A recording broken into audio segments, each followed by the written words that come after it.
Carlos Gustavo Mejía Chávez es doctor y maestro en historia por el Colegio de México y licenciado en historia por la Escuela Nacional de Antropología e Historia, en donde se ha desempeñado como profesor de asignatura. Ha publicado en diversas revistas académicas en México y en el extranjero. Sus líneas de investigación versan sobre la historia cultural de la lectura y su relación con la construcción de imaginarios políticos y sociales. Aquí en el Centro de Estudios lo hemos tenido en varias ocasiones y nos da mucho gusto, Carlos, que estés con nosotros. Queridos amigos, pues nuevamente, amigos, amigas, muy buenos días, muy avergonzado con ustedes, muy apenado con el doctor Ramos Medina, quien me hizo esta muy amable invitación. Pensé que podría pasar cualquier cosa menos esta circunstancia, pero de verdad te ofrezco mis disculpas. Estas cosas técnicas a veces pasan, pero bueno, de verdad espero que valga la pena que ustedes hayan esperado todo el tiempo posible. Muy bien, Rubén, vamos a empezar con con este tema de la Francia y la independencia de México a propósito de sus 200 años de amistad diplomática, que ha sido bastante accidentada, desde luego, pero que no podemos dejar de lado el hecho de esa historia que ha habido detrás en todo este ámbito político, social, entre México y España. Bueno, ahora sí podemos iniciar con la primera. Vamos a comenzar nuestra historia precisamente en este punto clave, las abdicaciones de Bayona cuando Napoleón Bonaparte le exige a los reyes, a Fernando VII y al rey Carlos IV, entregar la corona, cederla al poder de Napoleón, una vez que Napoleón ha ingresado a España con los ejércitos, precisamente en dirección a Portugal, pues bueno, exige la corona para posteriormente entregársela a su hermano José Bonaparte y así extender sus dominios sobre la península ibérica. La que sigue, por favor. Esta circunstancia evidentemente dio inicio a lo que va a ser la guerra española de liberación, la guerra de independencia española, un conflicto armado que pues dio pauta precisamente a la liberación de los españoles frente al dominio napoleónico en defensa del rey Fernando VII, valga la redundancia, en defensa de de las grandes ideales de ese momento, Dios, rey y patria. La que sigue, por favor. Desde luego, Napoleón pues había dominado en buena medida el ambiente bélico, llegando a Madrid, a ocupar Madrid y pues seguir sustentando el poderío político de Francia sobre España, dejando a su hermano José pues como rey en esos territorios. Y evidentemente ustedes saben que España, pues es la cabeza, es la capital de una monarquía hasta ese entonces todavía inmensa, toda muy grande, a la de la que formaba parte, pues la América, la América virreinal, ¿no? Evidentemente, la América española, que sus virreinatos entre la joya de la corona, pues se encuentra la Nueva España, México, pues van a tener noticias de lo que está ocurriendo en España precisamente. Pero vámonos a un punto importante. Resulta ser que una vez que se tienen noticias, por favor, la que sigue, Rubén, muchas gracias. Una vez que se tienen noticias aquí en la Nueva España y en algunos otros virreinatos de América, virreinatos españoles, evidentemente, se tiene noticia en la Nueva España de que hacia 1809 o entre 1809 y 1810, Napoleón, a causa de los dilemas que le ha provocado precisamente la guerra, los conflictos con los españoles, y sabiendas de que Nueva España pues tiene una gran importancia comercial, económica, porque es la que ha dado el dinero justamente para las guerras napoleónicas en el momento en que España y Francia eran aliados contra los ingleses, pues de repente empiezan a surgir ciertos rumores, ciertas proclamas en las que supuestamente se dice que aquí en la Nueva España hay unos sujetos afrancesados, napoleónicos, criollos, algunos españoles, valga la redundancia, traidores, que están dispuestos a vender la patria a Napoleón. Y Napoleón supuestamente dicen aquí en la Nueva España de que han mandado unas instrucciones dadas a esas personas, entre las que están involucradas tanto personajes políticos como religiosos, y les pide claramente en esas proclamas que se abstengan, por ejemplo, mis comisionados de hablar contra la Inquisición y contra el Estado eclesiástico. Antes bien, deberán en sus conversaciones apoyar la necesidad de que el Santo Tribunal exista, pero más importante aún es que les pide que hablen a favor de la independencia contra España, que se levanten en armas contra España con el estandarte de la sublevación de viva la religión católica, apostólica y romana y muere el mal gobierno. Caray, creo que eso nos suena importante, ¿no? La que sigue, por favor.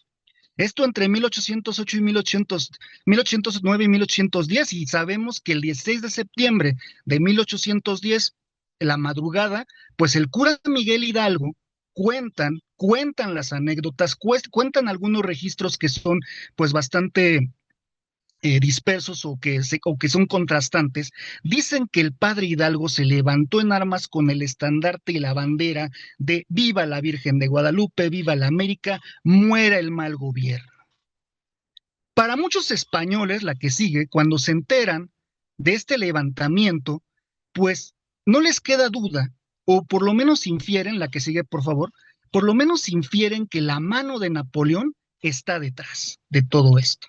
Y justamente eso lo dicen en las proclamas que aparecen a los pocos días de que Hidalgo se ha levantado en armas. Ellos, no lo dudéis, o por la corrupción de su corazón, quieren seguir el impulso desordenado de sus pasiones o son emisarios comprados por Napoleón. Como este ha desesperado de ocupar las Américas que arrebatan toda su atención, cuyo vacío no puede llenarse con cosa alguna. Como ve que sus escuadras tienen impedido el paso por nuestra aliada, la generosa nación británica, que sus ejércitos no pueden llegar a nuestros puertos sin encontrar en ellos la muerte, se vale de la seducción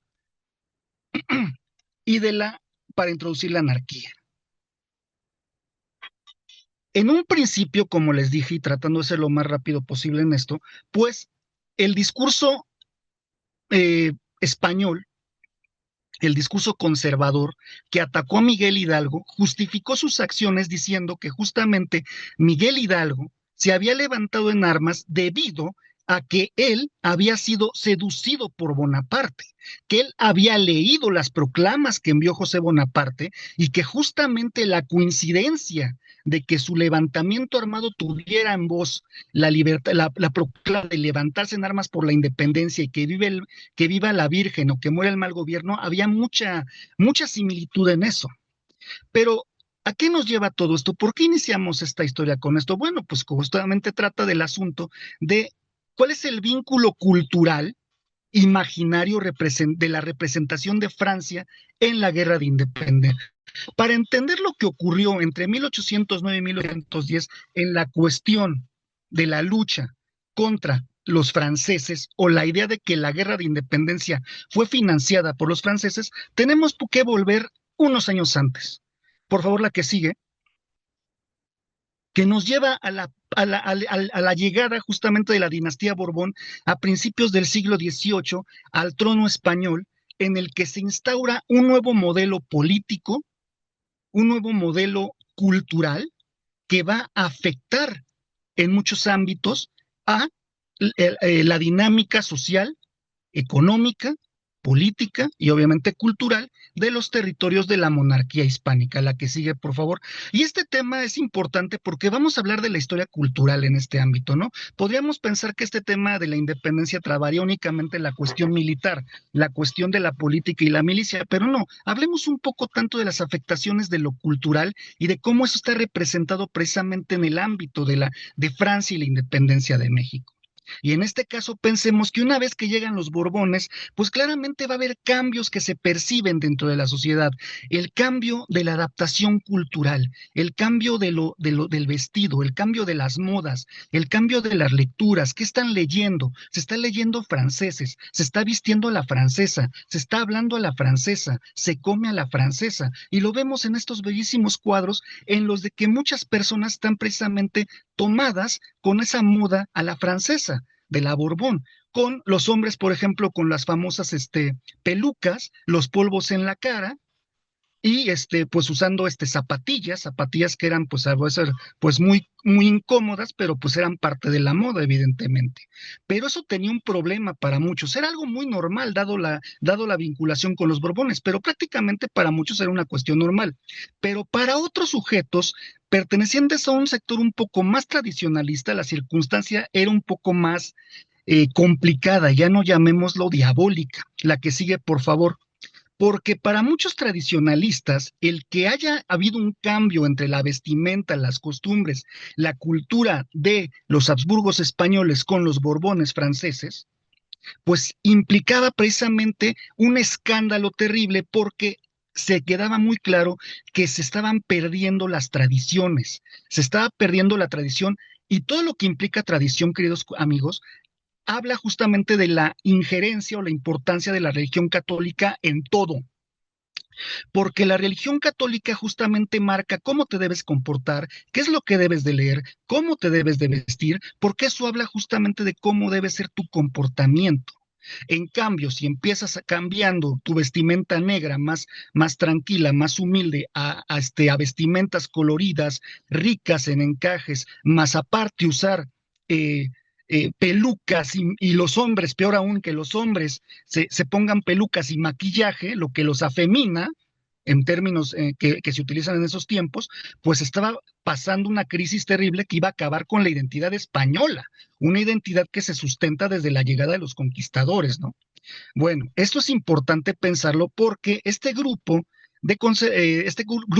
tradicionalista sabe o piensa, supone que detrás de todo estas cuestiones culturales hay un complot que pretende acabar con la tradición religiosa. Y todo eso va a decaer justamente, se va a aclarar unos años después, la que sigue, por favor. Esto es hasta 1789, una vez que explota la revolución en Francia. Y justamente a través de las noticias que llegan desde Francia, que se cuelan por los medios de comunicación de España y que llegan hasta acá, pues obviamente a través de un matiz muy visceral, basado en el miedo, en el terror, en lo demoníaco, aclarando que los revolucionarios son seres malignos que han ofendido a Dios y han masacrado a los reyes, que se han metido a los conventos a destruir, a violentar, a violar monjas, etcétera, cosa que evidentemente ocurrió, claro, eso no se va a negar en lo absoluto, pero claro, las exageraciones también llegaban de una forma pues muy tremenda acá. Pues bueno, eso va a implicar justamente que haya una persecución contra lo afrancesado. Por ejemplo, los peluqueros, los cocineros, los modistos, a todos ellos se les va a satanizar, execrables a otros semejantes, porque sus lujos han generado locura y corrupción de las buenas costumbres. Eso dice los virreyes, el virrey Branciforte, que ha venido a la Nueva España a frenar el impacto de la Revolución Francesa. La que sigue, por favor. Pero ¿por qué tenían miedo precisamente de esto? Ah, bueno, porque ya se están oyendo en las calles los ecos de la Marsellesa, ¿no? En palabras de Edith Hobsbawm. Se están oyendo palabras como fraternidad, igualdad, libertad, y eso tiene a todo mundo pues con muchos temores, justamente porque ¿qué puede pasar? Pues el que alguien esté hablando de libertad en un contexto en que los novohispanos están querellando precisamente su postura frente a la injerencia de los españoles en distintos ámbitos laborales, sobre todo en que no se permite a los criollos tener espacio y de que el territorio ya está teniendo una fascinación imaginaria de que esto es nuestro, esto es de los criollos, pues los españoles están diciendo claramente no, tenemos que evitar que haya una revuelta. Y hubo miedo a una conspiración revolucionaria, al contagio revolucionario, ¿no? Incluso el estudiante Germán Laros Castro ha estudiado, se ha enfocado de que muy probablemente sí hubo un plan, un complot desde Francia para independizar a la Nueva España. Esto a partir de una correspondencia que él ha estudiado y del que tuvieron noticia algunos virreyes. La que sigue, por favor.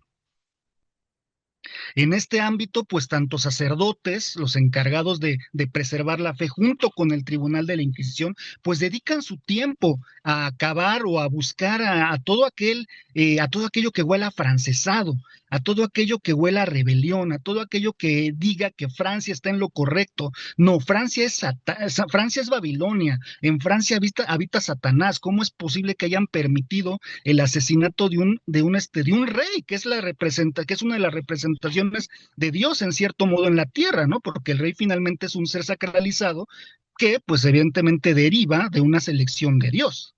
Entonces, pues en este sentido, el imaginario colectivo tiene a Francia como lo peor que puede haber. Entonces, algunas personas pues renunciarán en el haberse afrancesado culturalmente. La Inquisición persigue los libros de los franceses que tal vez no estaban vinculados a la revolución, pero que por sus ideas pues evidentemente quedaba claro que podían ser unos revoltosos. En este caso, Voltaire, Rousseau, Montesquieu, entre otros tantos, sabemos que fueron censurados y su lectura prohibida. La que sigue, por favor.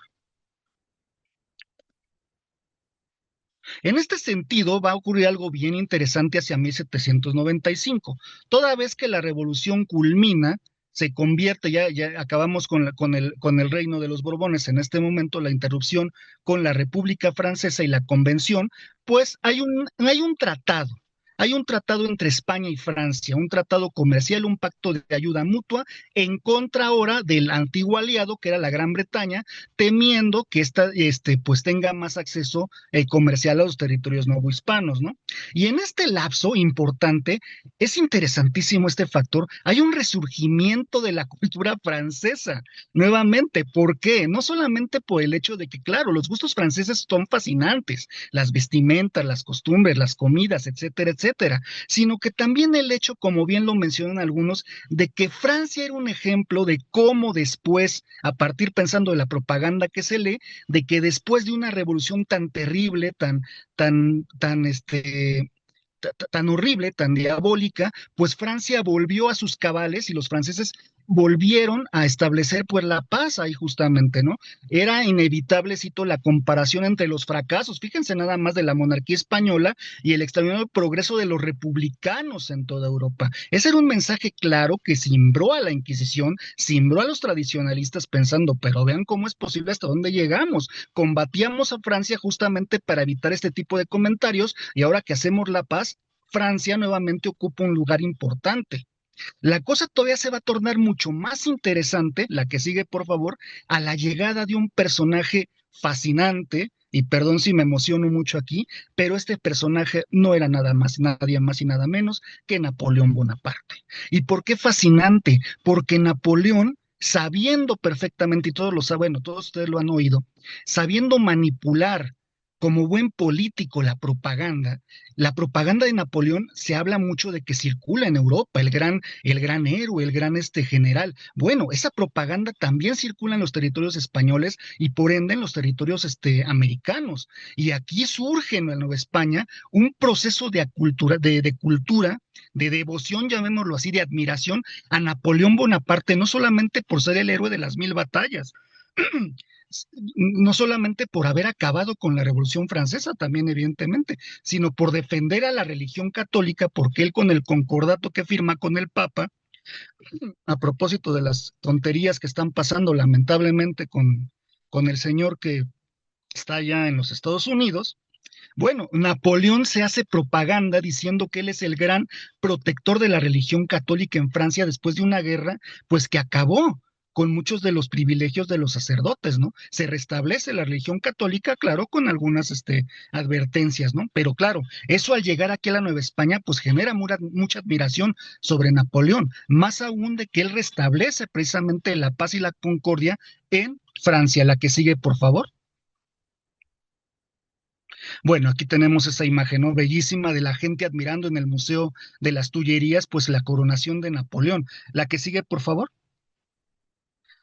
Fue tal el agrado, fíjense nada más qué cosa tan bella, fue tal el agrado que la propaganda generó en la Nueva España, que la propaganda pues son mentiras veladas, ¿no? Evidentemente es una verdad y una mentira que están ahí circunscritas, pero vean nada más la capacidad, genera las noticias de Napoleón sobre lo que ha hecho en Francia, de que le dedican aquí en la Nueva España odas y canciones. La Francia canta el éxito glorioso de Napoleón, su jefe esclarecido, templos consagra a Marte enfurecido, de Albión soberbio el clima tenebroso, el cañón con estruendo pavoroso, halague de Austria el ánimo aguerrido. Pero más bello todavía, fíjense nada más, la Europa en fin hidrópica, de gloria, furibunda su seno destrozando, ensangriente los fastos de su historia, América entre tanto, disfrutando del alma paz, consigna en su memoria de Guadalupe el numen adorado. La Virgen de Guadalupe en un poema dedicado a Napoleón. ¡Qué maravilla! Claro, ¿por qué? Porque las noticias sobre Francia, lo que se imaginan algunos de Francia, es de que gracias a Napoleón, pues todo ha servido, todo ha funcionado, todo sigue el progreso de lo francés. Y entonces, dado que ya estamos en paz, o en una paz pues muy intranquila, llamémoslo así, pues podemos seguir, podemos continuar con nuestros gustos por lo francés, podemos decir que los franceses son nuestros amigos, no hay ningún problema. Claro, pese a la intervención de muchos tradicionalistas que siguen insistiendo en que no, cuidado con lo francés. Y literalmente con todo, cuidado, especialmente mujeres, era obvio, ¿no? Discúlpenlo, tenía que ser obvio, mujeres, ustedes son las principales que pueden caer en la seducción de lo francés, con sus modas, con los vestidos, con las lecturas, ustedes no están para eso, porque ustedes tienen que servir a la religión católica y tienen que ser más cuidadosas en su vestuario. La que sigue, por favor. Bueno, noticias, por ejemplo, de que llegan justamente de Francia, ¿no? Pablo de la Llave, un veracruzano, un ministro católico veracruzano que anda por allá, que le tocó ver a Napoleón en el Palacio de San Clos haciendo pasando revista a sus tropas. Fíjense nada más lo que dice de Francia, qué piedad, qué devoción, qué modestia, qué religiosidad en los templos. Qué seriedad, qué magnificencia tan religiosa en los edificios. Está alabando el papel y el trabajo que ha hecho Napoleón con su dictadura, desde luego. Nadie habla de la dictadura de Napoleón, nadie habla de lo malo que hay detrás de todo ello, nadie habla de las censuras, de las muertes, de las prisiones, pero claro, se tiene que ver la importancia de lo que Napoleón hizo después, ya como emperador de los franceses, una vez que ha acabado con los reductos que se consideran políticamente revolucionarios, ¿no? La que sigue, por favor. Desde luego también volvemos a otro punto, ¿no? Ciertamente se piensa que Napoleón es el gran héroe, es el gran aliado de España, pero en la práctica pues había otra cosa, ¿no? Porque sabemos que Napoleón, las guerras que tenía con las alianzas entre ingleses, Austrias, los austriacos, entre otras tantas potencias, pues se gastaban pues el dinero, la plata que daba España a través del Tratado de Subsidios, que era la plata novohispana y lo que va a derivar precisamente en el gran problema de la consolidación de vales reales. Esto es una parte que pues ustedes ya generalmente conocen como uno de los factores que dieron pauta a la cuestión de la independencia en México, pero bueno, hay que explicarlo que también hay otros elementos detrás, porque este gasto se justifica de que Napoleón está acabando con los enemigos de la monarquía española. Claro, Napoleón se está aprovechando todo lo que da de Carlos IV y de su ministro Manuel Godoy, y en este sentido es importante pensar lo siguiente. Ahí vemos, por ejemplo, la imagen de la escuadra, de la escuadra española que pierde, este, que pierde la batalla, precisamente, que pierde la batalla justamente, y de que pues deja de lado el poderío español frente a la armada inglesa, y esto implica pues una pérdida de dinero muy importante para España, lo que genera molestia contra el rey Carlos IV y especialmente contra Godoy, que dicen que es un ministro afrancesado, un ministro que ha metido al demonio a la corte con sus tradiciones, con sus costumbres afrancesadas, que ha hecho que los reyes pues estén mal de la cabeza y de que solamente sirvan a Napoleón. Y por eso es importante cambiar de rey. Y la respuesta a eso es la que sigue, por favor. Pues es evidentemente el rey Fernando VII, el príncipe heredero, que sabemos, pues no tenía mucha capacidad verdaderamente, era muy ambicioso, pero políticamente, pues fue muy malo, pero vaya que hizo todo un gran borlote. A él se deriva precisamente la crisis de 1808, porque una vez que Fernando VII, con un golpe de Estado que le hace a su padre y a Manuel Godoy, pues se hace rey de España y de los territorios de la monarquía, evidentemente. Pero para tener el control sobre España, pues Fernando VII sabía claramente que necesitaba el permiso del que movía el tablero, las fichas del tablero del mundo, y ese era Napoleón. Y claramente Fernando VII intenta hablar con Napoleón, decirle, mira, yo puedo ser el rey, pero necesito de tu apoyo, necesito de tu intervención. Pues bueno, vamos a verte, vente a Bayona, vente, vamos a hablar en Bayona. Y volvemos a nuestro punto de inicio, ¿no? Rápidamente. En Bayona, ¿qué es lo que hace Napoleón? Enfrenta a padre e hijo se responden, se atacan mutuamente y Napoleón queda convencido que los Borbones son unos ineptos, que no hay mejor forma de que España llegue a la plenitud como nación que teniendo un Bonaparte en su trono. Y es cuando se elige a José Bonaparte como rey de España. Desde luego hay hubo muchos problemas en todo esto. Yo le estoy platicando esto de largo porque pues es el tiempo y es parte de la conferencia, ¿no? Pero evidentemente hay todo un dilema respecto a el haber escogido a José. José no fue la primera opción de Napoleón verdaderamente y José no estaba tampoco muy contento ni muy seguro de ser elegido rey. Pero la historia de José Bonaparte es bastante interesante y muy linda, ¿eh? La verdad, pensando que José Bonaparte llegó con las mejores intenciones a gobernar España. Claro, a nadie le gusta que le pongan que le impongan a alguien, evidentemente, pero José Bonaparte tiene su lado muy bueno que hay que tratar. La que sigue, por favor. Bueno, entonces volvemos a nuestro punto. Inicia la crisis monárquica de 1808 porque Napoleón ha encerrado al rey y con ello las cuestiones políticas de quién gobierna o cómo se debe de gobernar, sobre todo en los territorios de la América Española, están sobre la mesa.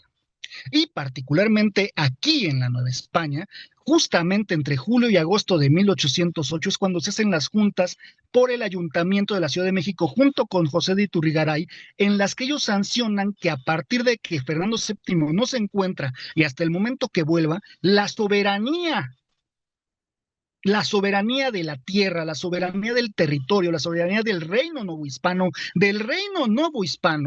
le corresponde al pueblo, es decir, a las autoridades del ayuntamiento, autoridades criollas, por cierto, autoridades mexicanas, novohispanas.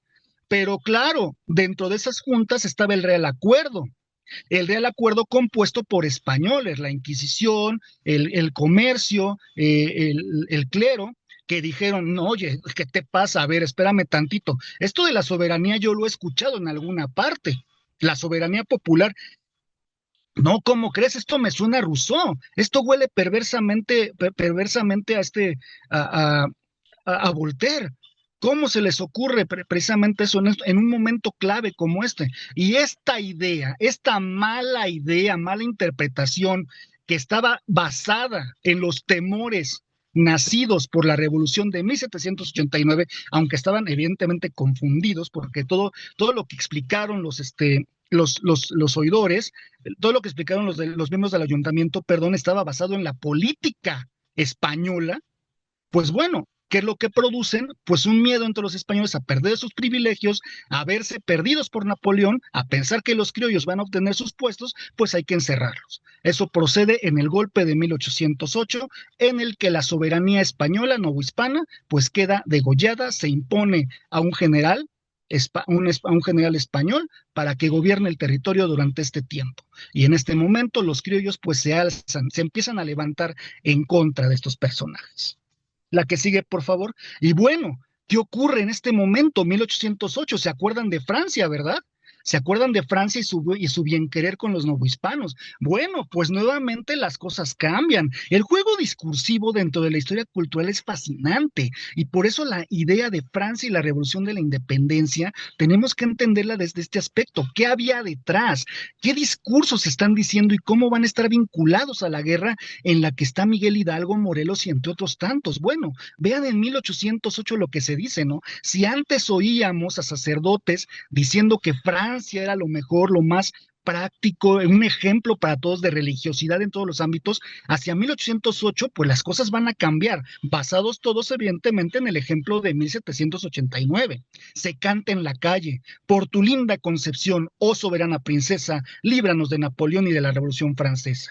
Se hacen recetas para fabricar Napoleones, para fabricar franceses, ¿no? ¿Y qué es lo francés? Los franceses pues son luteranos, son calvinistas, son parientes de Barrabás, etcétera, etcétera. O sea, prácticamente el francés y por ende lo napoleónico son diabólicos. La que sigue, por favor. Y se acuerdan de las modas, ¿verdad? Se acuerdan que tanta insistencia se estuvo diciendo a los hombres y mujeres que no se vistan de manera francesada porque esto forma parte de un complot que busca remover la religión católica, destruirla desde sus cimientos. Así lo dijo el arzobispo Lizana desde desde el púlpito, y se lo dijo a las mujeres: ustedes son perversas, ya saben, ¿no? Siempre, las culpables de todo, ¿no? Los hombres son unos santos, pero fíjense, la costumbre perversa, moda abominable y venenosa de que lleven las señoras el pecho y brazos descubiertos, y un vestido los hombres que excite y provoque con su vista a las mujeres. Esos son los que, creciendo siempre en soberbia, en invenciones malignas, a semejanza de los espíritus infernales, están introduciendo con astucia diabólica las medias de color carne, y enrejado calado tan diabólico los que jamás cesarán de inventar y enviarnos modas, papeles y libros, hasta que consigan despojarnos artificiosa y gradualmente de todos nuestros bienes temporales y de los derechos eternos. Es una guerra cultural. Es una guerra contra la moda francesa, contra lo francés, desde el vestido hasta la forma de pensar, evidentemente. La que sigue, por favor. Y bueno, claramente esta es la idea que tienen sobre la Francia, ¿no? La Francia Babilonia, la Francia Babel, en contraposición a una España Jerusalén, porque ustedes saben que a partir de la guerra española se suscita el ideal de la guerra de religión, una guerra que es apocalíptica, porque es la guerra que se lucha entre el bien y el mal, definitivamente, y por eso queda claro en las alegorías. Francia no es otra cosa más que Babilonia Babel, por sus por sus imposturas, por sus pecados. Eso doma.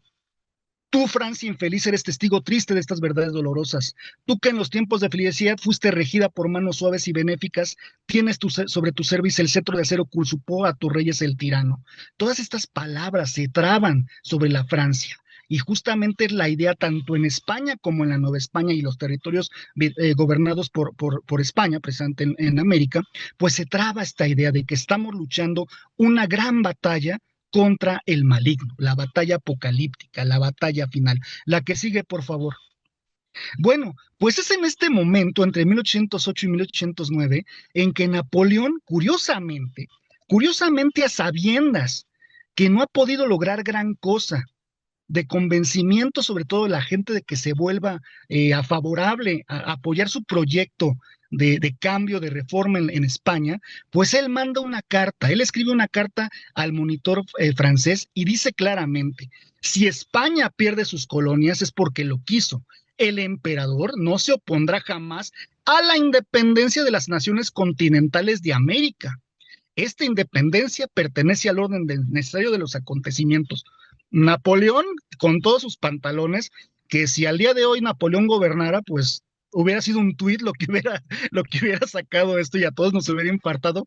Pero bueno, Napoleón se siente el rey del mundo, claro, ¿no? Y por eso da el permiso, la autoridad para que la España americana haga su independencia. Claro, ¿por qué? Porque en España José Bonaparte está perdiendo contra los españoles, contra la rebelión española. Los ingleses están ganando territorio y ellos son los que dominan el océano y están tratando de ingerir precisamente en la Nueva España y en los territorios americanos. Francia no puede permitir eso y lo mejor que puede hacer es justamente decir: esto es lo mejor que pueden hacer, hagan la independencia de sus territorios.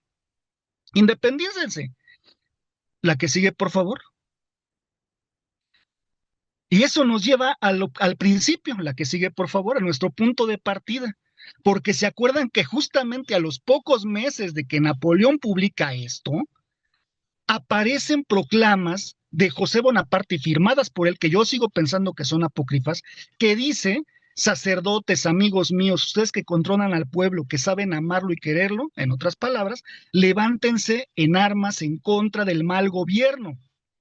Los edictos inquisitoriales censuran esas proclamas y les piden a los sacerdotes que peguen los edictos en las puertas de sus templos. Entre esos sacerdotes se encontraba Miguel Hidalgo y Costilla. Miguel Hidalgo y Costilla leyó tanto las proclamas de José Bonaparte como el edicto que prohibía las proclamas. Y curiosamente, Miguel Hidalgo, unos días después, se levanta en armas contra el mal gobierno, contra la tiranía, y no dice propiamente contra los franceses, aunque hay varias versiones, le repito, hay varias versiones del grito, ustedes lo saben, que habla sobre qué dijo Miguel Hidalgo. Lo que sí habla es de que los españoles están asociados con los franceses, son afrancesados. Muy bien, entonces tenemos la justificación de que con ello estamos hablando de que estos afrancesados, pues, ¿qué son? Son diabólicos, son antirreligiosos. Yo soy un sacerdote y los voy a procurar, y por eso tenemos la imagen de la Virgen que nos va a cuidar. Perfecto. La que sigue, por favor. Desde luego, el discurso, la anterior, perdón, la anterior, por favor.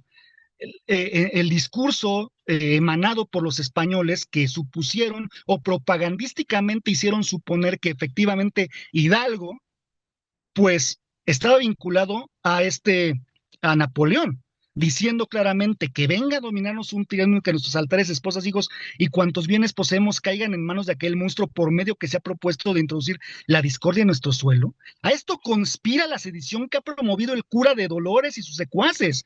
Lo dice Calleja. Calleja dice, Hidalgo es amigo promotor de Napoleón Bonaparte. Tengan cuidado. La que sigue, por favor. Una de las pruebas fehacientes, eso seguramente ustedes lo conocen, fehacientes entre comillas, de que Hidalgo estaba vinculado a Napoleón, fue una famosa entrevista que se hizo con un emisario, un supuesto emisario francés llamado Octaviano d'Albimar. No se supo qué hablaron Hidalgo y d'Albimar, porque bueno, d'Albimar había sido atrapado en el norte y fue llevado hacia el centro de México, pero en ese trayecto, en Guanajuato, se topa con Hidalgo y con Allende. Y se cuenta que Hidalgo y Allende hablaron con d'Albimar. No se sabe de qué. Todo el mundo sabía que esa entrevista se dio, pero a partir de ello se justifica que Hidalgo en efecto se había vuelto de parte de Napoleón. No se podía probar, evidentemente. La que sigue, por favor. Pero claro, no se podía probar esa entrevista, pero sí se podía probar algo que se sabía de Hidalgo, que Hidalgo había sido un afrancesado en su Francia chiquita, porque ustedes saben que había sido acusado entre 1800 y 1809 de llevar una vida disoluta, de hacer fiestas, tertulias en su casa, de leer a los franceses, novelas francesas sobre todo, de expresarse de manera cuestionable sobre algunos ámbitos de la iglesia, etcétera, etcétera. Bueno, esa fue también una atribución que se ocupó a Hidalgo para decir, él es un afrancesado y es un napoleónico, tengan cuidado, porque claro, lo francés es lo más disoluto, lo más malo que puede haber. Jugar cartas, emborracharse, trabar tertulias que no hablen de religión, caray, y aparte, pues nadie supo de los quereres de Hidalgo con algunas mujeres, ¿no? Bueno, eso no es importante, pero hay que tenerlo en cuenta. La que sigue, por favor. Pero también dentro de todo este ámbito, pues se crea un discurso insurgente en defensa de Hidalgo, en el que se deja muy claramente entrever quiénes son los verdaderos diabólicos, los españoles afrancesados, porque lo dicen claramente en cartas enviadas al virrey y a la Inquisición. Nosotros, los que acudimos con el cura Hidalgo, llegamos a los templos de los pueblos y los veneramos, respetamos a las vírgenes que se encuentran ahí dentro, no causamos más novedad que la extracción de europeos. Al contrario, los afrancesados españoles, las tropas militares, llegan a los templos, destruyen las imágenes, violentan a los sacerdotes, atacan a las mujeres. Eso no es muy católico. Hidalgo, por el contrario, es más religioso que el que más. Y es maravilloso ese punto, evidentemente. La que sigue, por favor. Otro ejemplo aparte es justamente el que ocurre con el cura Morelos, ¿no? Hacia 1812 a él se le traba diciendo que él era acompañante de Napoleón. Se le acusa de eso, ¿no? Pero bueno, es porque dicen, querían los gachupines vendernos sin tedio, sin ninguna compasión, que nos compraba Napoleón tusadas a dos por medio. Y Dios nos mandó el remedio en Hidalgo y en Morelos. Ambos nos defienden fieles con los más fuertes rigores. A buscar a los traidores vamos con espadas crueles. Aquí está la diferencia, ¿no? Porque a Morelos también se dijo que él era aliado de Napoleón durante un tiempo y de los franceses. Nadie más que Morelos, pienso yo, viendo los testimonios, ya casi acabó, gracias por su tiempo y su atención y su paciencia, de verdad. Morelos estaba tan desvinculado respecto a la cuestión francesa que él justamente no trabó que dentro de, bueno, no estoy muy convencido de ello, pero evitó justamente que muchos de los ideales que provenían del liberalismo francés, pues se inmiscuyeran dentro de sus propuestas en la Constitución que iban a promulgar, ¿no? La que sigue, por favor. De hecho, Morelos hacia 1814 obtiene una justificación, la justificación, mejor dicho, de ya hacer la independencia en la Nueva España, porque ustedes saben que hacia 1814, una vez de que Napoleón cede sus espacios a los triunfos contra los rusos, contra los ingleses, contra los españoles, pues Fernando VII es liberado y vuelve a imponer su régimen absolutista, vuelve en 1814. Y ustedes saben que la idea de la independencia, bueno, la lucha, no la independencia, la lucha que se había hecho en la Nueva España, tentativamente se suponía que era justamente para que Fernando VII volviera.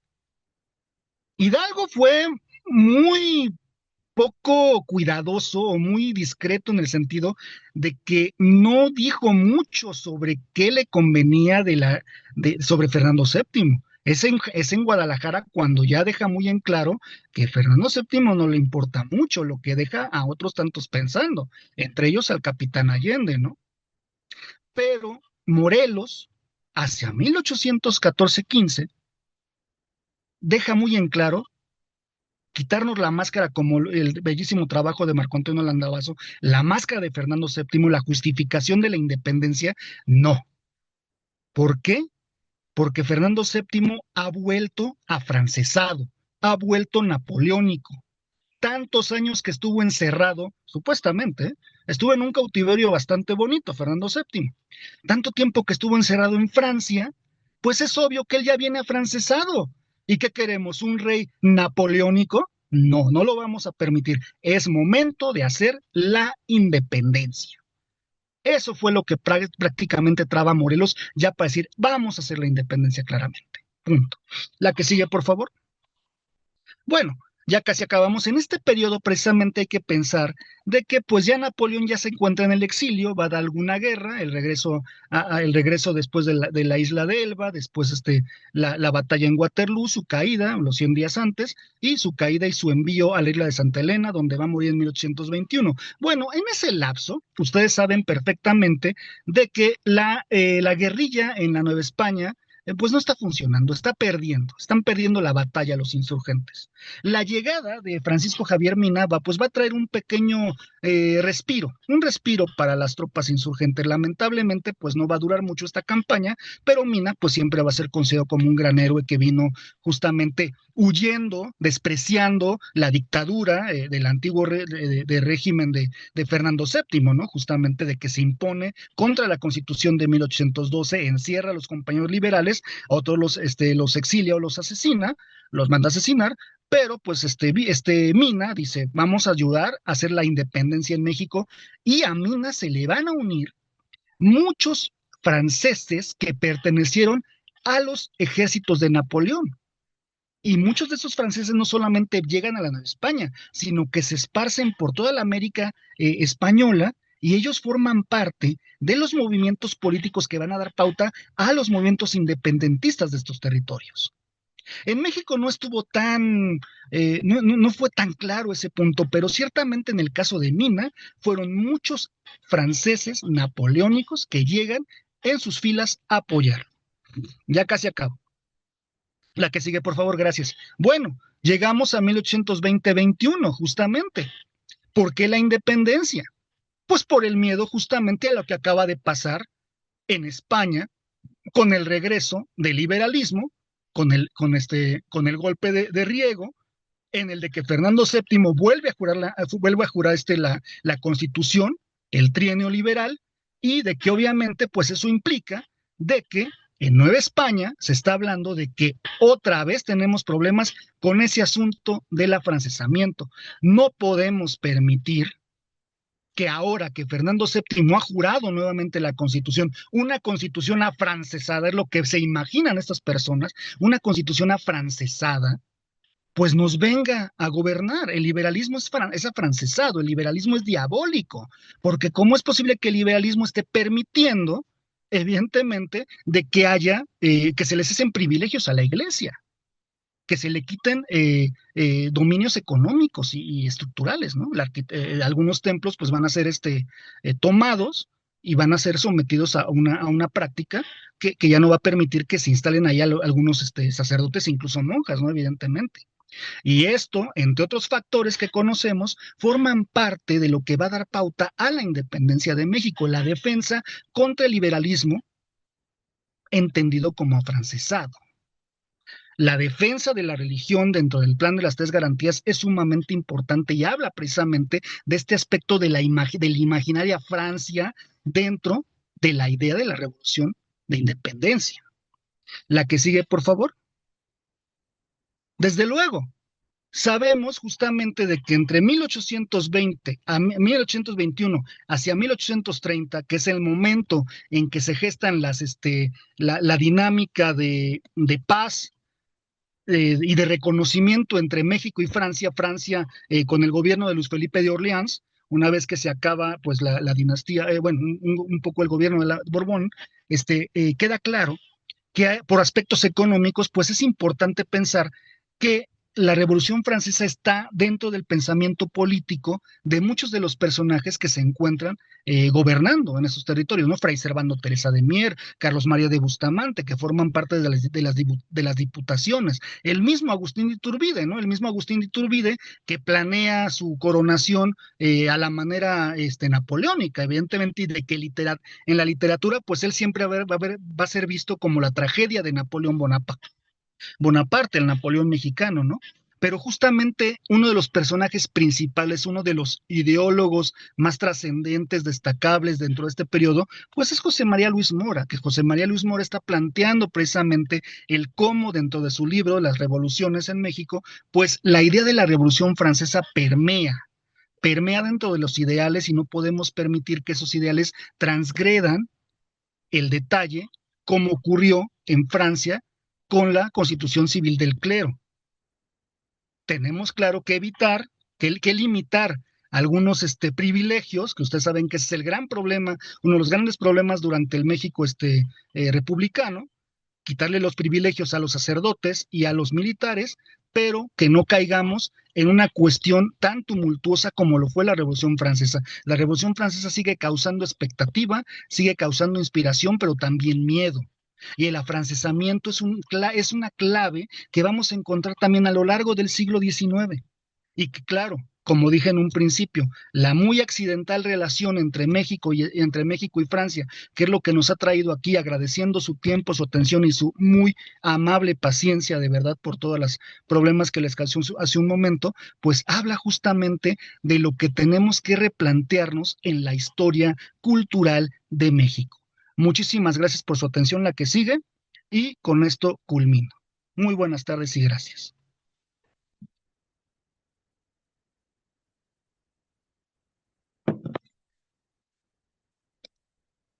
No te, no te escucho, Manuel.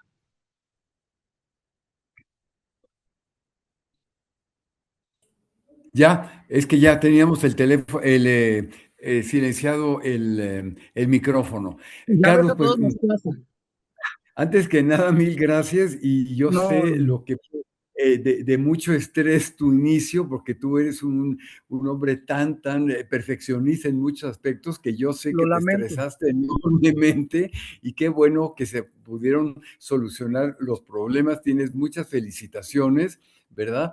Y pues nada, agradecerte simplemente que tu presencia y remarcar Francia presente en la historia de México, Así ¿no? es. Desde finales desde el siglo XVIII, como tú bien lo nombraste, hasta nuestros días, ¿no? Y sobre todo, como tú dices, tratar de ver la historia con una objetividad lo más cercana posible a la realidad y este afrancesamiento que se dio desde el siglo XVIII en la Nueva España, ¿verdad?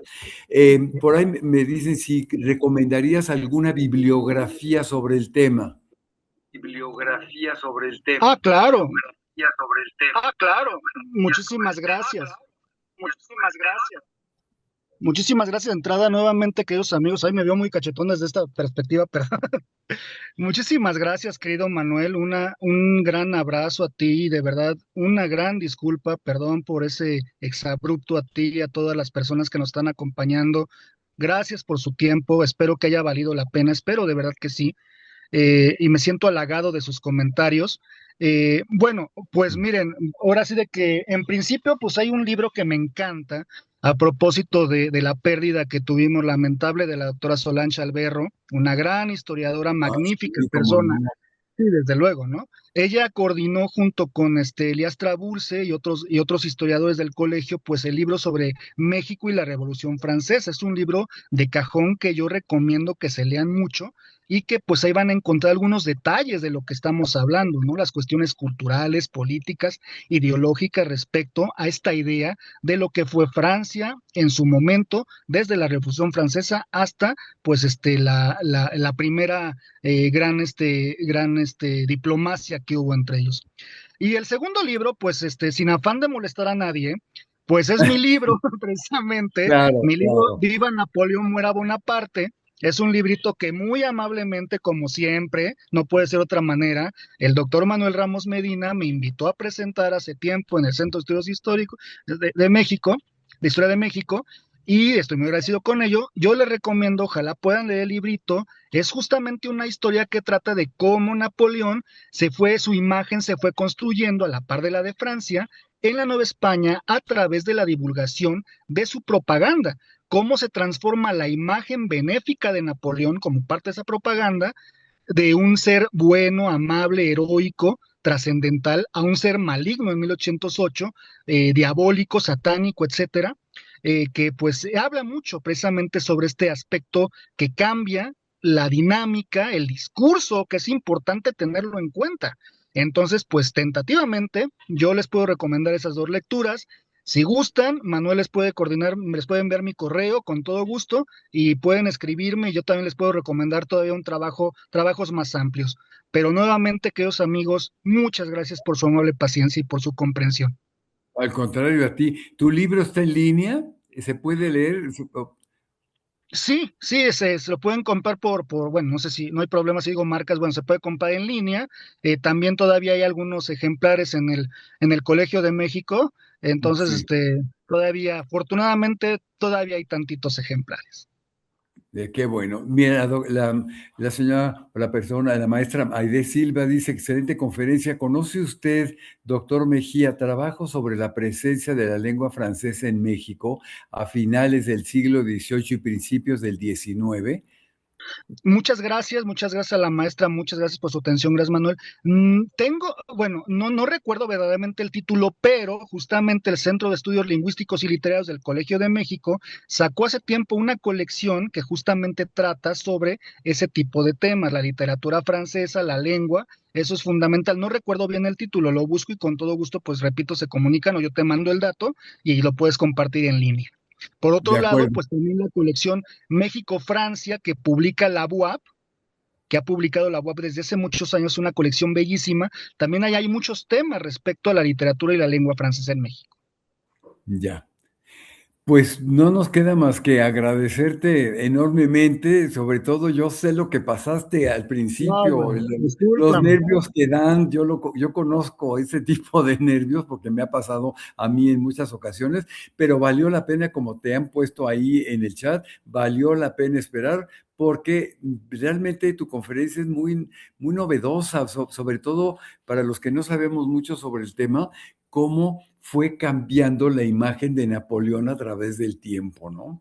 Pero cómo Napoleón tuvo su lugar muy particular en la Nueva España, en concreto en la Ciudad de México, y cómo a través de Napoleón la presencia de Francia en México. Así que bueno, pues muchas gracias. Les recordamos que el ciclo es muy amplio, vamos a tocar diferentes temas, pero sobre todo recordar que a partir del 1826 se llevaron a cabo las relaciones diplomáticas entre Francia y México, relaciones muy positivas a través del tiempo. La presencia sigue siendo muy importante aquí en México. Y bueno, pues nuevamente muchas gracias. Ya hasta se te cayó ahí la bebida de la emoción y sobre todo también, ¿sabes qué? Reconocer tu pasión por el tema, ¿eh? Y sobre todo por Napoleón, que yo ya te había escuchado y bueno, pues te esperamos nuevamente aquí y a todos los que nos siguieron, que fue un público muy, muy amplio. Les damos las Sí. gracias por habernos esperado, pero también nos felicitamos por haberte escuchado. Muchas gracias, No, Carlos, no, y no. nos vemos pronto, ¿eh? Nos vemos Al contrario, pronto. de verdad, gracias a todos, gracias por su paciencia y de verdad, muchas gracias por todo, querido Manuel. Gracias. Hasta Y a Rubén pronto. también, un abrazo, Rubén, muchas gracias. Y nos vemos la semana entrante aquí con el siguiente ponente, que es Gustavo Romero, con el tema de Émile Chavrin, protagonista de los lazos México-Barcelonete de la segunda mitad del siglo XIX. Así que los esperamos con gran gusto y hasta pronto. ¿Cómo? ¿El qué? 6 de mayo. 6 de mayo.